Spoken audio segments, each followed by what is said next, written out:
balik lagi bersama saya Andres Pedro Pinanda. Di kesempatan kali ini saya akan melakukan sharing insight lagi yang kedua untuk menjelaskan apa aja sih yang saya dapatkan pada pertemuan kedua konseling humanistik dan konseling postmodern.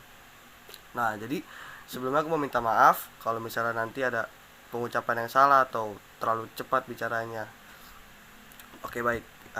Saya akan menceritakan apa aja sih yang saya dapatkan pada pertemuan 2 konseling humanistik. Nah, jadi seperti biasa sebelum kita memulai pembelajaran, kita selalu didengarkan lagu-lagu yang memotivasi kita untuk lebih semangat ya.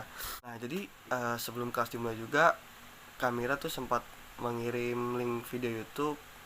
Nah, link video YouTube-nya ini sendiri tuh berisi tentang pendekatan person centered. Nah, jujur awalnya saya tuh nggak tahu apa itu pendekatan person centered, dan saya bingung tuh, kayak menurut saya tuh ini pendekatan tuh sulit dan susah untuk dipahami. Ternyata setelah lama kelamaan saya menonton video yang dari link yang kamera berikan, jujur saya agak sedikit memahami apa itu pendekatan person centered sendiri. Nah, pendekatan person centered sendiri itu ditemukan oleh Carl Roger. Nah, oke. Jadi dalam video itu juga saya mendapatkan pemahaman-pemahaman baru. Karena di video juga dijelaskan tentang konsep dasar, aktualisasi diri, positive regard, dan kongruensi dan inkongruensi, dan juga apa ya, masih banyak yang lain-lainnya gitu sih. Jadi itu yang saya dapatkan dari link video yang kamera berikan yang berisi tentang pendekatan person centered. Nah, selain itu uh, Kamira juga menjelaskan tentang peta konsep menyeluruh. Nah, awalnya saya nggak tahu apa itu peta konsep menyeluruh dan apa sih isi dari peta konsep menyeluruh itu. Nah, ternyata isi dari peta konsep menyeluruh, konsepnya itu berisi perkembangan filsafat, psikologi, dan juga konseling pendekatan humanistik. Nah, jadi dari peta konsep tersebut yang kami jelaskan, saya jadi tahu nih awal terbentuknya perkembangan filsafat sampai tokoh-tokoh yang mempengaruhi perkembangan-perkembangan, dan juga teori-teori dari pendekatan konseling humanistik itu sendiri.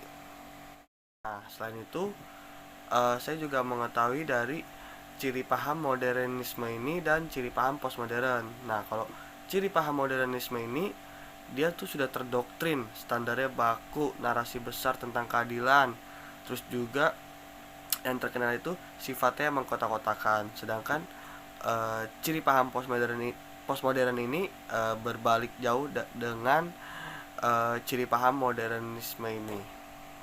Jadi mungkin itu saya sharingkan dari apa aja yang saya dapatkan dari pertemuan kedua konseling humanistik. Oke, baik. Nah, setelah kita sharing tentang apa aja yang saya dapatkan dari pertemuan kedua konseling humanistik, sekarang saya akan menjelaskan apa aja sih yang saya dapatkan dari pertemuan kedua konseling postmodern. Nah, seperti biasanya nih, pada umumnya biasa sebelum kita mulai kelas tuh ada lagu-lagu yang harus kita dengarkan terlebih dahulu untuk memotivasi kita agar lebih semangat lagi ya kan, untuk memulai pembelajaran. Nah, terus juga Kamera mengirim link video, nah, untuk kita tonton, dan nantinya tuh akan kita bahas lagi dalam proses pembelajaran. Nah, jadi kali ini isi videonya itu berisi tentang pendekatan SFBC. Nih, ada yang tahu nggak? Kalau buat yang nggak tahu nih, SFBC itu Solution Focus Brief Counseling. Nah, SFBC ini uh, merupakan salah satu teknik dari pendekatan konseling postmodern. Nah, ternyata konseling postmodern ini tuh lebih percaya bahwa konseling itu dapat menyelesaikan masalahnya dengan sendiri. Jadi kayak apapun masalah yang dialami oleh konseli dalam konseling postmodern tuh kayak yakin bahwa konseli itu bisa menemukan solusinya dengan sendiri gitu. Nah terus yang saya dapatkan juga itu kemarin, bahwa di dalam pendekatan SFBC ini terdapat yang namanya Vipatus Strateg. Nah, yang buat yang nggak tahu Vipatus Strateg itu apa, jadi V-nya sendiri itu filosofi, P-nya itu patologi, Tu-nya itu tujuan, Stra-nya itu strategi, dan yang terakhir T-nya itu teknik. Nah, selain itu juga dijelaskan nih Vipatus Strateg dari SFBC itu sendiri. Nah, filosofinya itu pendekatan ini apa ya? Mengatakan bahwa kebenaran itu dapat dikonstruksikan. Sedangkan patologinya sendiri itu mengatakan bahwa manusia itu masih sulit untuk apa ya, percaya bahwa dirinya tuh mampu untuk menyelesaikan masalahnya sendiri dengan menemukan solusi-solusinya gitu sih. Dan juga tujuan yaitu mendorong konseli ya untuk ada perubahan, dan juga bicara solusi dari permasalahan konseli tersebut. Nah kalau strateginya sendiri ya mungkin lebih mengarahkan aja sih kepada konseli untuk menemui dari untuk menemui makna dari masalah konseli. Sedangkan teknik-teknik itu yang kemarin saya lihat dari video itu ada pertanyaan pengecualian, pertanyaan keajaiban, pertanyaan berskala, dan umpan balik sih. Nah jadi itu penjelasan yang mungkin saya ketahui dari Vipatus Strategnya SFBC itu.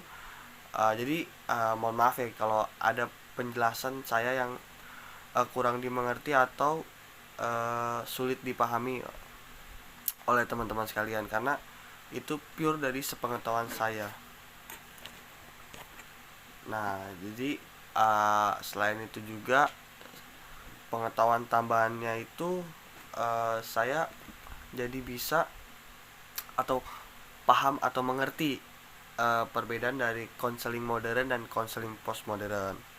Nah kalau yang konseling modern ini dia tuh lebih percaya realistis objektif yang dapat diamati dan diketahui secara sistematis.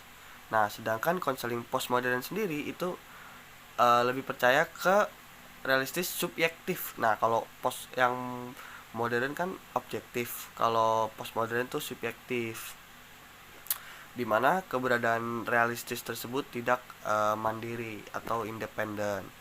Nah yang kedua itu kalau konseling modern itu menggunakan asesmen atau teknik pendekatan tertentu.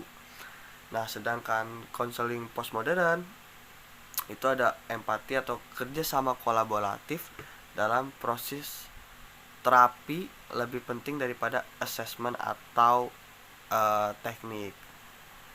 Nah yang ketiga yang saya ketahui itu perbedaannya tak ada kalau di konseling modern itu nggak ada batasan sesi, terus juga berlangsungnya tuh lumayan cukup lama, tergantung masalah yang dialami oleh individu itu atau konseli tersebut. Nah kalau konseling postmodern itu dia tuh konselingnya singkat, umumnya itu kalau nggak salah 4-5 sesi saja. Nah yang keempat itu kalau konseling modern itu berfokus pada mencari akar penyebab permasalahan konseli. Nah sedangkan konseling postmodern itu berfokus pada suatu pemecahan konseli yang menekankan pada kekuatan dari dalam dirinya konseli gitu. Nah jadi itu aja sih yang saya dapatkan dari pertemuan kedua konseling postmodern. Baik teman-teman, jadi segitu aja yang sesi sharing insight yang saya dapatkan dari pertemuan kedua konseling humanistik dan konseling postmodern. Sebelumnya saya mohon maaf jika ada penjelasan saya dalam video yang kurang jelas atau terlalu cepat atau dan ada kata-kata yang mungkin tidak enak didengar. Dan sampai jumpa pada sesi sharing insight saya berikutnya. Bye bye.